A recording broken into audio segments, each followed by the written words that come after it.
할렐루야. 굿TV 세상을 보는 창 5세 고감을 시청하시는 시청자 여러분, 저는 비손교회 이종일 목사입니다. 이제 코로나19로 인해서 교회가 모이지 못하고 있다가 조금씩 모이고 있습니다. 그런데 그간의 시간들을 통해서 많은 성도님들의 믿음이 흩어지고 있는 것을 보고 있습니다. 우리의 신앙을 다시 한번 점검해야 되는 시기가 아닌가 생각합니다. 기독교 신앙에 있어서 가장 중요한 부분은 구원이라고 할 수 있습니다. 그런데 많은 성도들이 구원에 대한 이야기는 처음 예수님을 믿고 교회를 다니는 그때쯤 관심을 가지고 그 이후에는 구원받은 백성으로 그저 기도 생활 잘하고 봉사하고 선교하고 활동하는 것에 초점을 맞추고 살아가고 있습니다. 그래서 구원에 대한 것이 많이 헷갈리기도 하고 흔들리기도 합니다. 어느 성도님이 저에게 그런 얘기를 하셨습니다. 예수님께서 2000년 전 십자가에 죽으신 사건, 부활하신 사건 내가 알겠는데 그것이 나와 무슨 상관이 있는지, 나를 위해 죽으셨다는 게 별로 믿어지지 않는다라고 하시는 말씀을 들었습니다. 매우 충격적이었습니다. 예수님의 십자가 사건, 구속의 사건이 오늘 나와 상관이 없다면 나는 구원의 백성으로 참여하지 못하고 있는 것입니다. 여러분, 2000년 전 예수님의 십자가 사건이 여러분의 사건이 되어지기 원하신다면 성령께서 내 안에 그 역사를 적용해 주셔야만 가능합니다. 그래서 저는 앞으로 4주간의 시간을 통하여서 우리 안에 성령께서 구원을 어떻게 적용하여 주시고 십자가 사건이 나에게 어떻게 구원의 사건으로 경험되어지는지를 구원의 과정을 통하여서 함께 말씀을 나누려 합니다. 구원의 과정은 과거적 구원과 현재적 구원, 미래적 구원, 크게 세 부분으로 나눌 수 있습니다. 먼저 과거적 구원 속에서 먼저 살펴볼 것은 부르심입니다. 로마서 1장 7절을 보십시다. 로마에서 하나님의 사랑하심을 받고 성도로 부르심을 받은 모든 자에게 하나님 우리 아버지와 주 예수 그리스도로부터 은혜와 평강이 있기를 원하노라. 성도는 부르심을 받은 자다라고 말씀하고 있습니다. 베드로전서 2장 9절도 마찬가지입니다. 그러나 너희는 택하신 족속이요 왕같은 제사장들이요 거룩한 나라요 그의 소유가 된 백성이니 이는 너희를 어두운 데서 불러내어라고 말씀하고 있습니다. 어두운 데서 불러내셔서 하나님 자녀 삼아주신 것입니다. 성도는 내가 하나님을 찾아가기 전에 이미 하나님께서 우리를 불러주셨기 때문에 나올 수 있는 것입니다. 구원받는 백성은 하나님의 부르심 앞에 나온 백성들입니다. 이 부르심을 아담도 들었고 아브라함도 들었고 이삭도 들었고 다윗도 들었고 베드로도 들었습니다. 오늘 우리도 그 부르심을 듣고 나오게 된 것입니다. 부르심은 크게 두 가지로 나누어 볼 수 있습니다. 외적 부르심과 내적 부르심입니다. 외적 부르심이라고 하는 것은 우리가 귀로 듣는 것입니다. 하나님의 말씀을 누군가가 들려줘야 됩니다. 여호와 하나님께서 천지를 창조하셨다는 사실을 들어야 되죠. 예수님께서 나를 위해 십자가에 죽으셨다는 사실을 들어야 합니다. 이것은 설교이기도 하고 전도이기도 하고 누군가가 나에게 그 말씀을 전해주는 것입니다. 그렇게 외적으로 나를 불러주시고 찾아오시는 것이 있는 겁니다. 이게 외적 부르심입니다. 그런데 외적 부르심이 들려져도 나의 내면에서 귀가 열려야 됩니다. 영적인 귀가 열려야 외적 부르심이 들려지는 것입니다. 내 내면의 귀가 열리지 않고 그 외적 부르심을 영적으로 듣지 못하면 아무리 전도의 소리를 듣고 설교를 들어도 들려지지 않는 겁니다. 그래서 내 안에 마음을 깨워서 듣게 하는 것, 그것을 내적 부르심이라고 합니다. 예수님께서 복음으로 이 땅에 오셨습니다. 요한복음 1장 11절 이하에 보면 자기 땅에 오매 자기 백성이 영접하지 아니하였으나 영접하는 자, 곧 그 이름을 믿는 자들에게는 하나님의 자녀가 되는 권세를 주셨으니 이는 혈통으로나 육정으로나 사람의 뜻으로 나지 아니하고 오직 하나님께로부터 난 자들이다 그랬습니다. 여러분, 예수님께서 복음으로 오셔서 외적 부르심으로 다가오셨지만 우리가 하나님께로 난 자가 아니면 하나님의 그 외적 부르심을 거부하게 됐다는 겁니다. 백성들이 영접하지 않았다는 것이죠. 영접하는 자는 누굽니까? 부르심을 받고 하나님으로부터 난 사람, 거듭난 사람입니다. 그래서 내적 부르심은 거듭남과 연결되어 있습니다. 바울이 빌립보에 복음을 증거하러 갔습니다. 그곳에서 회당 중심으로 설교를 해야 되는데 거기 회당이 없습니다. 사람들이 빨래터에 모여 있는 겁니다. 거기서 같이 기도합니다. 그곳에 가서 복음을 전하였습니다. 사도행전 16장 14절 말씀입니다. 두아디라시아에 있는 자색 옷감 장사로서 하나님을 섬기는 누디아라 하는 한 여자가 말을 듣고 있을 때 주께서 그 마음을 열어 바울의 말을 따르게 하신지라. 주께서 그 누디아의 마음을 열어주셔서 바울의 말, 외적 부르심을 듣게 하신 겁니다. 마음을 열어주신 것이 내적 부르심인 것이죠. 그래서 내적 부르심과 외적 부르심이 함께 있어야 하나님 부르심 앞에 우리가 나아갈 수 있게 되는 겁니다. 그렇다면 우리는 하나님께서 불러주시고 하나님께서 내적으로 마음을 열어주셔야만 나아갈 수 있죠. 그럼 사람은 그 부르심에서 아무런 역할도 하지 않는 것입니까? 그렇지 않습니다. 우리 또한 누군가에게 외적 부르심으로 다가가게 되는 것입니다. 고린도전서 1장 21절을 보면 하나님의 지혜에 있어서는 이 세상이 자기 지혜로 하나님을 알지 못하므로 하나님께서 전도에 미련한 것으로 믿는 자들을 구원하시기를 기뻐하셨도다라고 말씀하고 있습니다. 전도에 미련한 것을 통하여 구원하십니다. 그러므로 우리는 누군가에게 전도에 미련한 것으로 다가가야 되는 것이죠. 이것이 우리가 그들에게 외적 부르심이 되는 겁니다. 하나님의 외적 부르심이 되어 다가가는 것입니다. 저 사람은 안 믿을 것 같은데, 저 사람은 복음을 들어도 마음을 안 열 것 같은데, 그것은 우리가 알 수 없는 것입니다. 하나님께서 그 사람의 마음을 열어주시고 있으면 내가 가서 아주 단순하게 전하는데 그가 예수 그리스도를 만날 수 있게 되는 것이죠. 제가 잘 아는 권사님께서 전도를 열심히 하시는 분인데 이런 간증을 하시더라고요. 노량진에서 횟집을 크게 하시는 분입니다. 은혜를 받고 처음 신앙생활하고 은혜에 충만했습니다. 그래서 늘 만나는 사람들에게 자기가 만난 하나님에 대해서 고백하고 있었습니다. 그날도 낮에 친구와 만나서 본인의 식당에서 앉아서 간증을 했습니다. 정말 하나님 살아계신다. 정말 하나님 살아계시더라. 이렇게 간증을 했습니다. 그때 저 끝에 앉아서 식사하고 있던 한 신사분이 회를 시키고 소주를 시켜서 앉아 있다가 한참을 그대로 있다가 그냥 제대로 드시지도 않고 나갔다는 겁니다. 뭐가 마음에 안 들어서 갔나 그랬습니다. 근데 저녁에 종업원이 와서 사장님 아까 낮에 왔던 그 신사분이 사장님을 꼭 만나야겠다고 지금 오셨다고 가게 앞에 계신다는 거예요. 그래서 나가보니까 그 신사분과 그 아내가 찾아온 겁니다. 그 아내는 계속 울고 있어요. 무슨 일인가 물어봤더니 그 아내는 남편이 예수 믿고 신앙생활 하기를 오랫동안 기도했답니다. 그런데 갑자기 오후에 남편이 집에 들어오더니 자기 앞에 무릎을 꿇고 여보 나 교회 데려가줘. 나 하나님 믿겠어. 라고 그 앞에 엎드리더라는 겁니다. 너무 놀라서 낮에 무슨 일이 있었냐 그랬더니 횟집에서 이런 일이 있었다는 거죠. 그가 친구와 함께 식사를 하려고 앉아 있는데 저쪽에서 사장님이 하나님이 살아계셔. 하나님 정말 살아계셔라는 이야기를 하는데 그것이 자기 귀에 들리고 마음에 들리는데 너무너무 두렵더라는 겁니다. 도저히 밥을 먹을 수 없고 술을 마실 수 없어서 한참을 그대로 머물러 있다가 두렵고 떨리는 마음으로 집에 와서 아내에게 나 이제 신앙생활 하겠다고 고백했다는 겁니다. 모 방송사 PD신데 그 일로 예수님을 잘 믿는 그런 신앙생활을 하게 되었고 그 과정을 옆에서 지켜보던 종업원조차도 예수님을 믿게 되고 지금은 한 지역에서 전도왕으로 활동하고 있는 믿음 좋은 신앙인이 되셨습니다.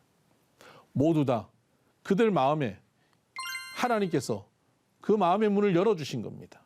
내적 부르심을 이루어 주신 것이죠. 그때 이 권사님이 외적 부르심으로 하나님 살아계신다는 선포가 그들에게 들려진 것입니다. 여러분, 전도는 때를 얻든지 못 얻든지 하는 것입니다. 하나님의 말씀을 증거하면 우리가 그 하나님의 부르심으로 누군가에게 다가가는 겁니다. 우리 또한 그 하나님의 부르심을 가진 누군가의 부르심, 선포, 설교, 전도, 나눔을 통하여서 하나님의 음성을 들었던 겁니다. 또한 그 음성을 들을 때 우리 안에는 성령께서 내 마음을 이미 열어주셨던 내적 부르심이 있기 때문에 우리가 예수님을 믿게 된 것입니다. 그러므로 내적 부르심이라고 하는 것은 거듭남과 연결될 수밖에 없습니다. 우리는 영적으로 이미 죽어 있었던 사람들입니다. 에베소서 2장 1절을 보면 그는 허물과 죄로 죽었던 너희를 살리셨도다. 에베소 교인들은 죽었던 적이 없어요, 육체적으로. 그런데 성경은 죽었던 너희들이라고 얘기합니다. 그것은 영적으로 죽었다는 것입니다. 우리는 태어나는 순간 이미 영적으로는 죽은 존재로 태어나고 있습니다. 그래서 우리는 영의 음성을 들을 수 있는 귀가 없어요. 여러분, 공동묘지에 가서 제가 지금 달려오는 사람에게 10억을 주겠습니다 라고 하면 누가 달려오겠습니까? 아무도 못 달려옵니다. 왜? 다 죽었기 때문이에요. 들을 수가 없습니다. 내게 오면 누구든지 10억을 주겠다고 얘기해도 못 오는 겁니다. 못 들으니까. 마찬가지입니다. 오늘 우리 이 땅에 살고 있는 모든 사람들은 죄인입니다. 다시 말하면 죽은 자들입니다. 영적으로 죽어 있기 때문에 하나님께서 영의 말씀, 예수 그리스도를 믿으면 구원을 받는다, 천국을 얻는다라는 하나님의 말씀을 전하여 줘도 달려올 수가 없습니다. 영적으로 죽었기 때문에 그 생명의 말씀이 들려지지 않는 것이죠. 그래서 어떻게 해야 됩니까? 영으로 거듭나야 합니다. 요한복음 3장 3절 이하를 보면 예수께서 대답하여 이르시되 진실로 진실로 내게 이르노니 사람이 거듭나지 아니하면 하나님의 나라를 볼 수 없느니라 그러셨습니다. 5절에 보면 예수께서 대답하시되 진실로 진실로 내게 이르노니 사람이 물과 성령으로 나지 아니하면 하나님의 나라에 들어갈 수 없느니라. 여러분, 거듭나지 않으면, 물과 성령으로 나지 않으면 하나님 나라에 들어갈 수 없고 하나님 나라를 볼 수 없습니다. 하나님의 말씀이 들려지지도 않습니다. 외적 부르심이 들려지지 않는 거예요. 그래서 거듭남을 통해서 내적 부르심이 일어나야 되는 겁니다.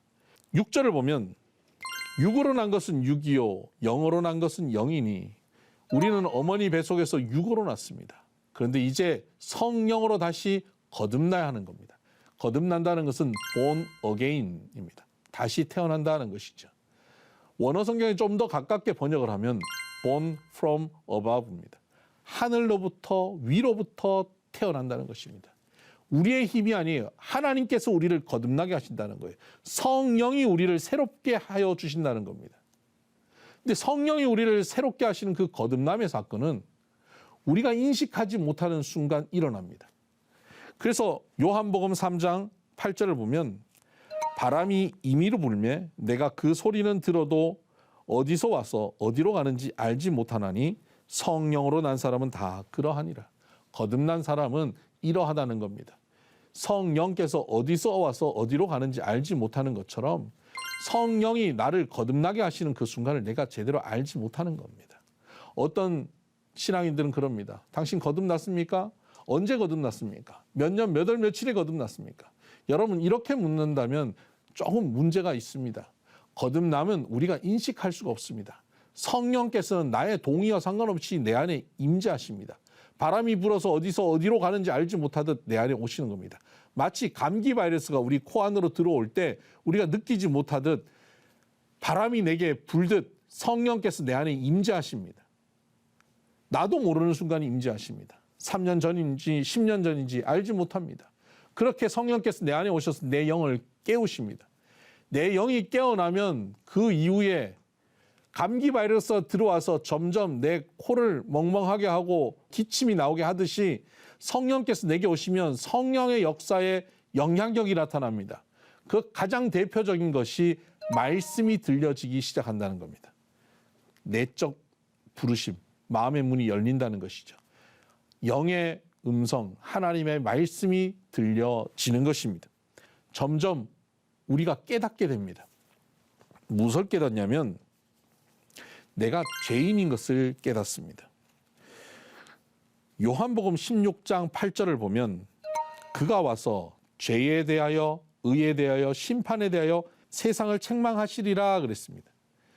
성령께서 우리에게 오셔서 하시는 말씀을 듣다 보면 죄에 대해 의에 대해 심판에 대해서 깨닫습니다. 아, 내가 철저한 죄인이구나. 그리고 절대의 공의 앞에 나는 도달할 수 없구나를 깨닫습니다. 그리고 결국 나는 심판 앞에 서는구나를 깨닫게 되지요. 그래서 우리는 그 앞에 두려워 떨게 되는 것입니다. 즉 거듭난 사람에게 나타나는 현상은 말씀을 듣고 점점 깨닫게 되는 것입니다. 지적으로 우리는 지정의를 가진 인격적 존재인데 먼저 지적으로 깨닫게 됩니다. 나는 죄인이구나 하는 것을 깨닫습니다. 그러면 내 감정적인 변화가 옵니다. 두려움이 생깁니다. 걱정이 옵니다. 그래서 베드로의 설교를 듣고 많은 사람들이 이렇게 얘기합니다. 우리가 어찌할꼬. 그렇죠. 말씀이 들린 거죠. 그들은 성령이 그들을 거듭나게 한 것입니다. 그들이 예수님을 십자가에 못 박고 부인하던 사람들이었는데 성령께서는 그들을 만져주셨고 성령 강림 사건 이후에 말씀을 증거할 때 그들에게 말씀이 들리게 한 것입니다. 그리고는 그들이 우리가 어찌할꼬라고 탄식하게 되는 것이죠. 여러분, 성령께서 우리를 거듭나게 하는 이 사건은 우리의 노력이 아니에요. 하나님께서 우리에게 일방적으로 하시는 사건입니다. 그럼 우리는 그 성령이 거듭나게 하시는 그 일을 위해서 우리가 할 수 있는 건 아무것도 없습니까? 아니요, 있습니다. 우리가 할 수 있는 건 두 가지인데 한 가지는 기도하는 겁니다. 예수님께서 너희가 찾고 구하고 두드리면 반드시 찾게 되고 열리고 만나게 될 것이다라고 말씀하십니다. 그러면서 세상에 악한 아비라도 자녀가 달라고 하면 좋은 것을 주는데 하늘에 계신 너희 아버지께서 구하는 너희에게 성령을 주시지 않겠느냐라고 말씀하시죠. 그러므로 우리가 구하면 성령을 주십니다. 저 믿지 않는 우리의 이웃들, 우리 자녀들, 우리 주변의 사람들을 위해서 우리가 구하는 겁니다. 하나님, 저 사람에게 믿음을 주세요. 저 사람이 거듭나게 해주세요. 라고 간절히 구하면 성령께서 임하게 되어 있습니다. 성령님은 구하는 자에게 역사하심을 믿으시기를 바랍니다. 또 하나는 듣는 겁니다. 말씀을 계속 들어요. 말씀을 들으면 믿음이 생기는 겁니다. 우리가 누군가를 위하여서 계속 기도하고 전하여 주고 그리고 말씀을 나누는 것입니다. 그러면 그의 마음에 거듭남이 생기고 말씀을 들음으로 그는 새로워지는 겁니다. 베드로전서 1장 23절을 보면 너희가 거듭난 것은 썩어질 씨로 된 것이 아니요 썩지 아니할 씨로 된 것이니 살아있고 항상 있는 하나님의 말씀으로 되었느니라. 말씀으로 되는 겁니다. 그래서 우리는 누군가의 거듭남을 위해서 간절히 기도하고 그리고 말씀을 증거함으로 그가 거듭날 수 있도록 돕는 역할을 하는 것입니다. 이것이 바로 우리 안에 역사하시는 성령께서 우리를 통하여서 그를 거듭나게 하시는 일인 것이죠. 그런데 이렇게 거듭난 사람이 말씀을 듣고 죄를 깨닫고 감정적으로 두려워하고 어찌할꼬라고 탄식하게 되면 그 다음 걸음이 어떻게 될까요? 베드로가 그들에게 말합니다. 회개하고 예수를 믿으라는 겁니다. 여러분, 이것이 바로 회심입니다. 부르심, 외적 부르심, 내적 부르심 이후에 거듭남으로 그 부르심을 온전히 이루고 나면 그러면 자연스럽게 회심으로 가는 겁니다. 아, 내가 죽을 죄인이구나. 나는 변화되어야 되구나. 나는 예수님 앞으로 가야겠구나. 라고 회심하는 겁니다. 회심에는 두 가지 요소가 꼭 필요합니다. 회개와 믿음입니다. 내가 잘못했다는 것을 철저하게 깨닫고 고백하는 회개가 있어야 됩니다. 여러분, 회개만이 회심이 아닙니다. 회개 플러스 믿음이어야 합니다. 회개만 있는 회심은 없습니다. 회개만 있으면 회심이 아니에요. 믿음이 없는 회개만 있는 모습도 있을까요? 네. 가룟 유다가 그랬습니다. 가룟 유다는 예수님 팔고 난 다음 후회합니다. 회개하죠. 잘못한 것을 압니다. 그래서 자기가 예수님 판 돈을 들고 제사장을 찾아가서 다시 돌려줍니다. 그리고 나서 어떡합니까? 믿음으로 예수님 앞에 나아가지 않습니다. 그는 죄책감으로 목매어 죽습니다. 그는 회심하지 못하였습니다. 회심은 회개 더하기 믿음입니다. 예수님께서 탕자의 비유에서 탕자에 대해서 이렇게 말씀하십니다. 아버지 재산을 가서 다 잃어버립니다. 창기와 함께 더불어 먹고 잃어버렸습니다. 그렇게 방탕한 탕자가 이제는 가진 것 없이 돼지 우리에서 쥐염 열매를 먹으면서 너무너무 고생하고 있었습니다. 후회하게 되죠. 회개합니다. 내가 잘못했구나. 회개했습니다. 여기까지는 가룟 유다와 같습니다. 근데 그 다음 달라진 것이 있습니다. 그가 돌이킵니다. 내가 아버지 집으로 가야겠다. 아버지 집에 있는 하인들은 먹을 것이 있는데 내가 아버지 집에 가서 하인 중에 하나가 되어서 아버지가 주시는 것을 먹고 살아야겠다. 돌이켜 아버지께로 가는 겁니다. 그는 아버지에 대한 믿음이 있었습니다. 나를 아들로 받아주지는 않아도 하인으로는 받아주겠지 하는 믿음입니다. 그의 믿음은 온전한 믿음이 아니죠. 아버지는 아들로 받아줄 마음이신데요. 온전한 믿음이 아니고 조금 왜곡되고 충분한 믿음이 아님에도 불구하고 그는 회개하고 아버지께로 돌아가지요. 돌아가면 아버지가 달려오십니다. 달려와서 그를 만나주십니다. 그리고 준비한 가락지를 주시고 준비한 송아지를 잡아서 잔치를 베풉니다. 그리고 아들로서의 신분을 회복시킵니다. 우리가 주님 앞에 회개하고 달려가면 이런 은혜가 있습니다. 회개하고 믿음으로 하나님 앞에 나아가면 이것이 회심인데 그때 하나님께서 우리를 회복시켜 주시고 생명을 허락하여 주십니다. 거듭남과 회심은 거듭남을 임신이라고 표현하면 회심은 출산이라고 표현할 수 있습니다. 임신했을 때 처음에 자기가 임신했는지도 모르고 테스트를 해보고 병원에 가서 확인을 해봅니다. 그러고 나서 임신한 줄 압니다. 그리고 시간이 한참 흘러가고 나면 배가 점점 불러옵니다. 그러면서 내가 임신했구나를 명확하게 알게 되죠. 그런데 출산을 하고 나서 아이를 내 품에 안을 때 비로소 생명이 내게 있구나, 내가 아이를 얻었구나 하는 것을 그때 분명히 알게 되는 겁니다. 이것처럼 거듭나는 순간 우리가 알지 못해요. 거듭났는지 잘 몰라요. 거듭난 현상이 점점 나타나면서 거듭났구나를 알게 되죠. 그런데 출산하면, 즉 회심하면 비로소 우리는 하나님 자녀가 되었구나, 내가 이제 생명을 얻었구나 하는 것을 명확하게 아는 것입니다. 그래서 우리가 거듭난 시간은 정확하게 알지 못해도 회심한 시간은 정확하게 알 수 있죠. 근데 여러분, 회심한 그리스도인들이 삶이 완전히 변화될까요? 그렇지 않습니다. 회심하기 전에 사람은 저쪽을 죄의 사망의 길이라고 한다면 저리 향하고 있었습니다. 저쪽을 향해서 있던 사람이 거듭남을 통해서 말씀을 듣고 점점 바뀌어서 회개하고 회심을 하면 생명의 길, 하나님의 길로 나아가게 되는 것이죠. 같은 위치에 서 있어요. 위치는 같이 있습니다. 전에는 사망을 향해 있었는데 이제는 생명을 향해 있습니다. 전에는 죄를 향해 있었는데 이제는 의를 향해 있는 것이에요. 전에는 세상을 향했는데 이제는 예수님을 향해 있는 겁니다. 회심은 방향의 전환입니다. 삶의 완전한 변화가 아니에요. 그래서 교회에서 회심한 사람들의 삶이 큰 변화가 없는 것을 보면서 실망할 때가 있습니다. 저 사람 예수 믿는다 그랬고 회개했고 이제는 절대 과거의 모습을 가지지 않겠다 그랬는데 툭 하면 넘어져요. 과거의 모습이 나타나요. 왜 그렇습니까? 여전히 서 있는 자리가 죄의 자리에 서 있기 때문에 그렇습니다. 죄의 자리에 서서 방향만 전환했기 때문에 자기의 수준이 여전히 과거의 그 수준에서 크게 벗어나지 않아요. 근데 방향을 전환하고 1년, 2년, 10년, 20년 지나면 점점 성숙해 가는 것입니다. 근데 세월이 감에도 불구하고 회심한 그 자리 그대로, 과거 처음 믿었을 때 그 모습 그대로, 자기가 살아가던 수준 그 방식 그대로 살고 있다면 그 사람은 가짜 회심자일 가능성이 높습니다. 회심하지 않은 것이죠. 참 회심자는 삶이 변하게 되어 있습니다. 세월이 가면서 점점 변하게 되는 것이죠.